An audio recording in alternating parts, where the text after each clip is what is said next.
साथ संगत जी, प्यार से कहना धन निरंकार जी।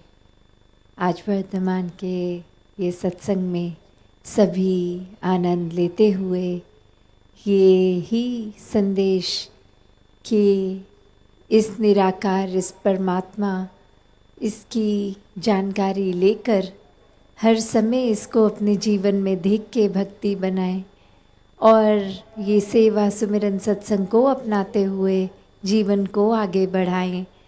तो जो मुख्य बात हर कोई अपने वचनों में यही कि सांसें तो ख़त्म हो जाएंगी एक दिन, तो जीते जी भी ये ब्रह्म ज्ञान लेकर मुक्ति मिले लें और फिर जीवन के बाद भी इस आत्मा का मिलन इस परमात्मा से स्वाभाविक हो जाएगा। तो संतों ने हमेशा यही बात समझाई कि इस जीवन में किस तरह हर समय की भक्ति की जा सकती है। ये संत मति को अपनाते हुए हर कोई अपने जीवन में जब चलता है तो कोई भी कार्य करते हुए ये भक्ति करनी साथ ही संभव हो जाती है। फिर एक कोई अपनी दिनचर्या में फ़र्क नहीं लाना पड़ता। वही काम जो पहले भी करते थे वही अब करते हैं, बस अब मन इस परमात्मा से जुड़ा है तो बहुत ही सहजता से सारे कार्य हो रहे हैं। दिल फिर हर समय एक और सोच संतमति के अनुसार है तो पूरे संसार का कल्याण करने का दिल इस मन का करता है। फिर सिर्फ अहंकारी होके, सेल्फ सेंटर्ड होके, सिर्फ अपनी ही एक सेल्फिश, एक अपने ऊपर ही केंद्रित नहीं, फिर ये बात की समझ आ जाती है कि जहाँ ये कुछ घर परिवार दोस्त इत्यादि ये छोटा सा दायरा हमारा नहीं है, ये वासुदेव कुटुंबकम की भावना कि पूरा संसार एक परिवार है। क्योंकि इस हर पूरे जहाँ पे भी ब्राह्मण की बात करें, कण कण में परमात्मा है तो हर एक में परमात्मा है।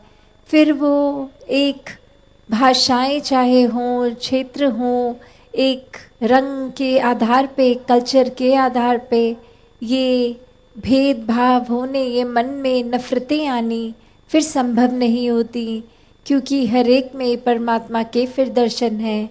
तो कौन बड़ा कौन छोटा, कौन अपना कौन पराया, सभी अपने, सभी जैसे हम हैं, हमारे अंदर परमात्मा तो हर एक में भी। तो बात वही, फिर ये इंसानों से भी प्यार होता है। फिर संतों को तो हर समय परवाह अपने से ज़्यादा औरों की होती है। जैसे एक कहानी भी अक्सर हम सब ने बहुत बार सुनी है कि एक बार एक समुद्र किनारे हाई टाइड आ जाती है, वो लहरें ज़्यादा उठ उठ के समंदर तट पे आ जाती हैं और जैसे ही वो लो टाइड हो जाती है, वो पानी नीचे वापस गिरता है, तो वो लहरों के साथ आई हुई मछलियाँ वहीं समंदर किनारे तड़पने लगती हैं, क्योंकि वो पानी के बहाव के साथ वापस अंदर पानी में नहीं आ सकती अब। तो वहीं एक बच्चा जो एक एक मछली को तड़पता देखकर उसकी पूरी कोशिश की एक मछली पकड़ के पानी में वापस डाल दिया जाए, फिर दौड़ के आकर दूसरी तड़पती मछली को पकड़ के डाल दे। और वहीं एक उसका मित्र सवाल करता कि एक एक मछली को तो पकड़ लोगे, पर यहाँ तो बहुत मछलियाँ हैं, कैसे हर एक की मदद कर पाओगे, कैसे हर एक के प्राण बचा पाओगे। तो जवाब वही कि है, चाहे एक को ही मैंने पकड़ के पानी में डाल दिया तो मैंने इसके जीवन में कितना बड़ा एक योगदान दे दिया, इसको बचा लिया। I made a difference to this one.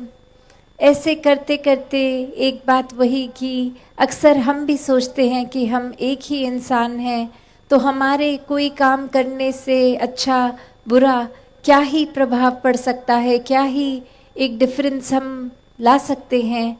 तो बात वही कि संतों ने युगों युगों से यही समझाया, अभी भी समझा रहे हैं कि संसार में अगर हर जगह आग लगी है तो खुद एक आग को बढ़ावा ना देने का काम किया जाए। आग बुझाने वाला काम किया जाए। उसी तरह जैसे उस बालक ने भी, कि चाहे दिख तो रहा था बहुत मछलियाँ पीड़ा में हैं, पर कैसे ज़्यादा से ज़्यादा कोशिश करके हर एक की जान बचाई। हाँ, हर एक की नहीं बचा पाया, पर जितना उससे हो सका, ऐसा ही सेवा भाव अगर हम हमारे अंदर भी लाएंगे तो बात वही कि एक संसार में अगर आग लगी है तो जितना भी कंट्रीब्यूशन, जितना भी योगदान हम वो शीतलता देने में लगा सकते हैं उतना तो दें। इस वजह से खुद को ना एक छोटा मान ले कि हम कर भी लेंगे तो कोई बहुत बड़े दायरे तक नहीं कर पाएंगे। तो वही जहाँ अक्सर हम वही बात सुनते हैं कि एक छोटा सा दायरा ही चाहे सही, घर परिवार मित्र इत्यादि ही सही, वहाँ से ही अगर शुरुआत है, और अगर उससे भी ज़्यादा छोटा दायरा कि हम खुद, तो अपने ऊपर ही हम कितना फोकस कर सकते हैं एक अच्छाइयों की तरफ अपने जीवन को मोड़ने की। तो जहाँ अहंकार या कोई सेल्फिशनेस की बात है, तो एक अपने ऊपर केंद्रित करने का मतलब ये भी है कि हम एक अपने आप की ही सोच रहे हैं और किसी की नहीं सोच रहे, और वो किस सेंस में है, वो पॉजिटिव है कि नेगेटिव। अगर तो अपनी कमियों के ऊपर सोच रहे हैं, उस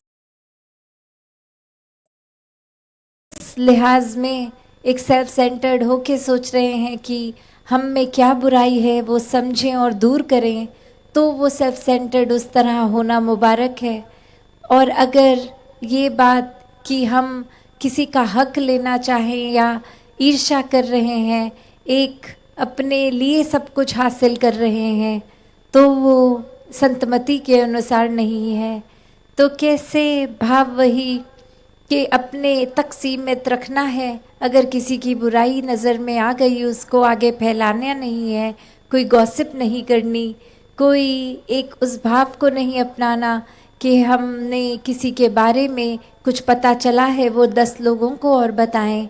नहीं, एक संतों का दिल तो इस तरह होता है कि किसी की कमी आ भी गई तो वो खुद को ना नज़र आए, और अगर अगले के सुधार के लिए उसको कुछ कहना भी है तो बहुत ही नम्रता से और उसके वाक्य ही शुभ चिंतक के रूप में एक बात समझाने का प्रयत्न। और ये छोटे दायरे से फिर बड़े दायरे में भी संत यही समझाते हैं कि जीवन भर तो एक अच्छे मनुष्य बनकर रहना, संतमति अपना के मानवीय गुणों को अपनाकर जीवन बहुत ही सरलता से जिया जा सकता है। पर वो गुणों का रिमाइंडर नहीं, एक गुणों को अपनाकर जीना है, और वो गुणों को अपनाना स्वाभाविक हो जाता है जब इस परमात्मा को मन में बसा लें हमेशा के लिए। तो इस परमात्मा के साथ जब जुड़ गए, इसी का रूप हो गए, हर एक में इसी को देखा, तो फिर हर एक के लिए अच्छे भाव ही आएंगे। एक मन हर एक के लिए परोपकारी हृदय, विशाल हृदय बनेगा। तो ऐसी ही भक्ति का करने का, समझाने का तरीका संतों का हमेशा से यही रहा है कि इस परमात्मा को अपना लो तो सब अपने बन जाएंगे। ऐसे भक्ति करना, वो प्रेमा भक्ति, प्यार में चूर होके इस परमात्मा के लिए एक अनुमान वाली भक्ति नहीं कि परमात्मा कहाँ है, पहले परमात्मा को देखकर हर समय अंग संग इस ब्रह्म ज्ञान द्वारा, और फिर ये प्यार होना स्वाभाविक है। फिर इंसानों में मनुष्य गुण आने, मानवीय गुण आने स्वाभाविक हो जाते हैं। फिर संतमति